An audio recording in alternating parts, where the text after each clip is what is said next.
Come inside my heart if you're looking for answers. Look at the stars, go a little bit faster.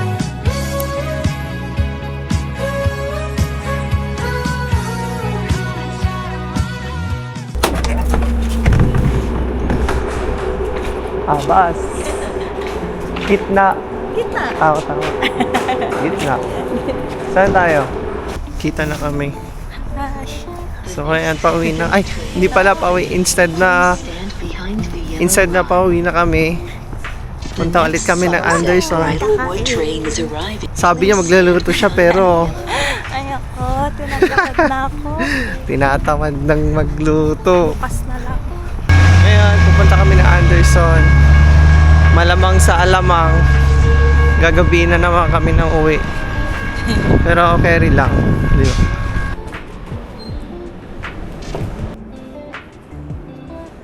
In the morning, I go. Kakabi. Ah, I go.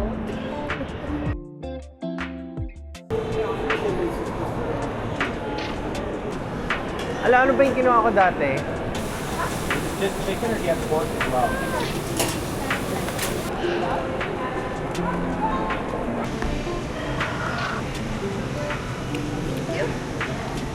Kakatapos namin kumain, nag-washroom lang siya.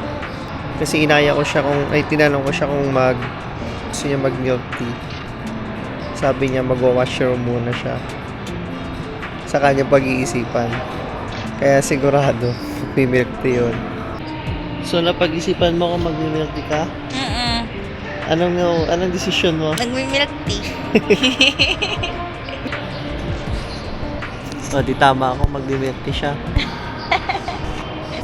Anong milk tea? Lotus? Uy, free na yung isa, boy! Oh, pwede nang pag-combining yan. Oh guys, yan, meron siyang tatak free isa. Ano? Anong tawag dito? Anong tawag dito? Yeah, stop card. Stop, Stop card. Stamp card? Yeah. So pag napuno niya tong isang card na to, meron siyang free na isa. Buy 10 bubble tea, get 1 free. Hindi ko alam kung tatanggapin nila to. Kasi natatakan na dito, yung isang card na tatakan dito is 8. Pero kulang pa ng dalawa para maging may free kang isa. Pero dito sa isang card mo, may tatak, dalawa. So, ita-try mo kung Yeah, kung tatanggapin. tatanggapin. Try mo. Tinanggap yung card niya kahit na magkahiwalay. Yung card niya, 8 dun sa isa, yung isa may dalawa. So, para may free na isa, dapat 10 yung stamp nung isang card. Pero kahit na gano'n, tinanggap pa rin. Naku, tumitingin mo ang may tinatanong siya. Mukhang may aberya. Mukhang wala atang pearl. Yung tingin niya walang pearl. Ayoko pa naman ng tea pag walang pearl. Yun lang yung parang yun lang yung habol ko eh. Yun lang yung habol ko sa tea talaga. Yung pearl. So tignan natin mamaya pag nandito na siya.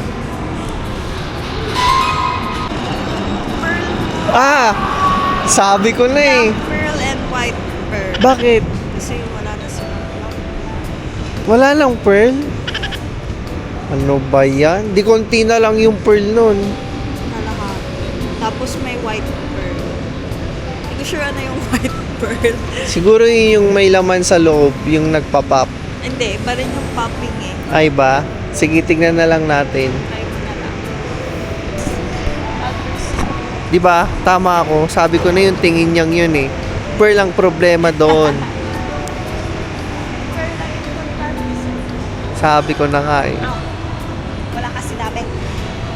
Nakita ko nung tumingin ka. Sabi ko, pearl ang problema niyan. Sabi ko. Tama ako. Pearl nga. Pero anyways, at least may konting pearl pa rin. Kaya ko na siyang tipidin hanggang ay, akala ko magpapaano ka. Piercing. Piercing. Okay. Hindi. nasa isip ko pa rin siya. So, papalipasin mo ulit ang ilang days. Kasi yung last na sinabi mo, mapapapursing ka Like 2 weeks ago. 2 weeks ago. At, ang taba ako dyan sa Angle? ganyang angulo na yan. Sabi pa na niya magpapapursing siya. Gusto niya magpalagay ng 2 hikaw ulit, additional.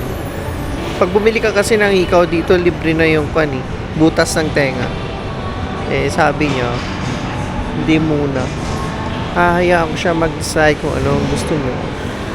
Ang importante, yung milk tea ko may pearl.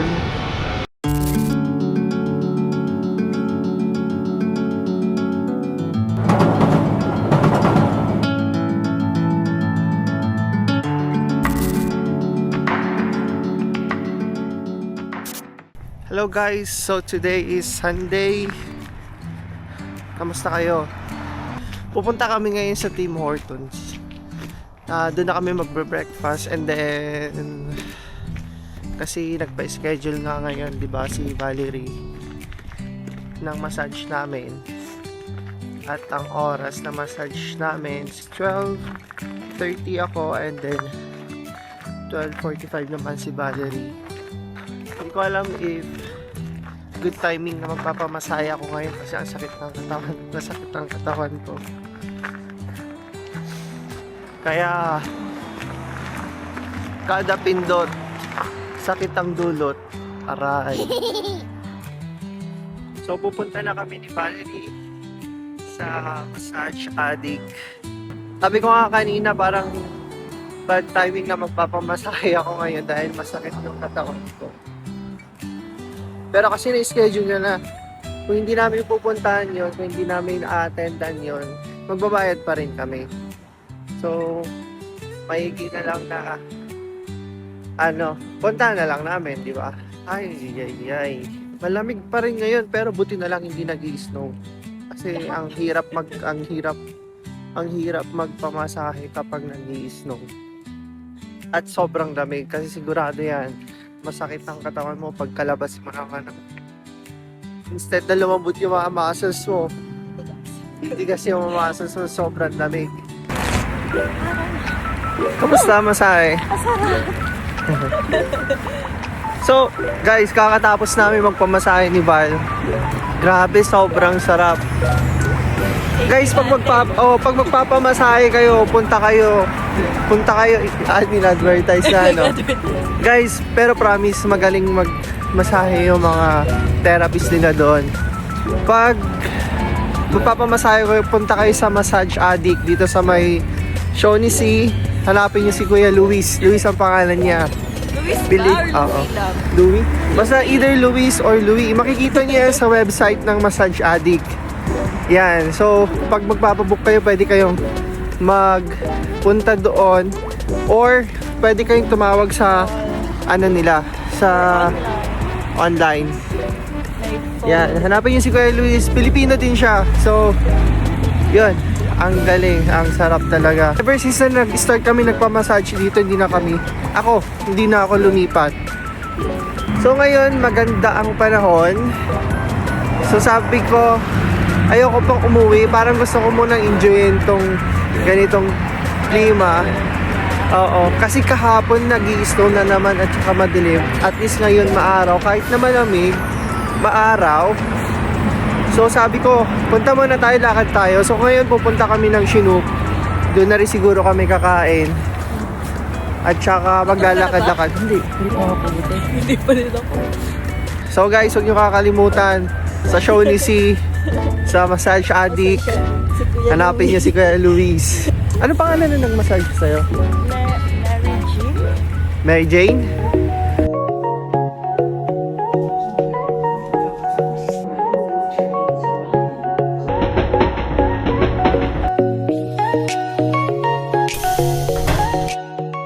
What are you having? My favorite. Bourbon.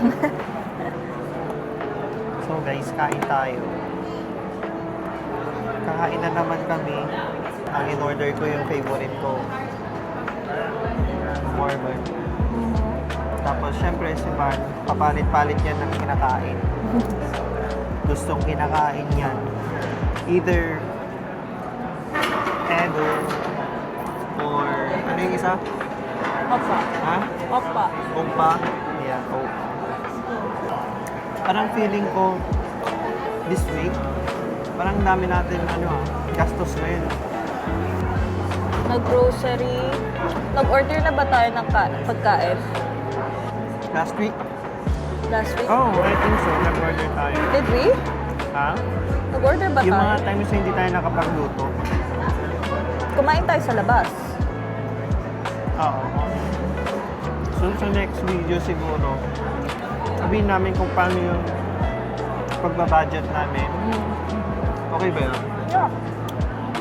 Kung paano namin binabudget yung pera namin at the same time. Saan kami nagbe-base kung yung mga bases namin sa mga expenses namin. Kung binibili pa namin is pasok ba sa budget namin or hindi. Kasi ang ginagawa namin kapag sa pera namin, kapag sumasahod kami, hindi kami direct na gumagastos kaagad. Sinesegregate namin yung pera namin and then into 4 categories. And then, doon kami nagbabase paano namin gagastusin yung pera namin. Kung ano lang yung pwede namin gastusin doon. So, next week siguro, saka namin siya sasabihin kung paano yung ginagawa namin. Yun yung sa amin. Pero, yun yung effective para sa amin. I think hindi naman sa lahat ng individual na tao magiging effective yung parang financial management mo. Diba? Kunyari, ito sa taong to, ganitong ginagawa niya, effective sa kanya to. Yeah. Sa ibang tao, hindi yun magiging effective kasi kanya-kanya, yun eh. Depende yun sa senaryo ng isang individual. Parang gano'n. Pero ngayon, enjoyin muna namin kumain. Ito yung view namin kapag kumakain. On each time the day is one, sunny dancing and everything's fine. A gentle breeze, the city's slow. I take a seat, let the moment flow. A cup of coffee, sugar falls in. Stir it slow, let the calm begin. In these quiet hours, I feel at ease. A simple magic in moments like these.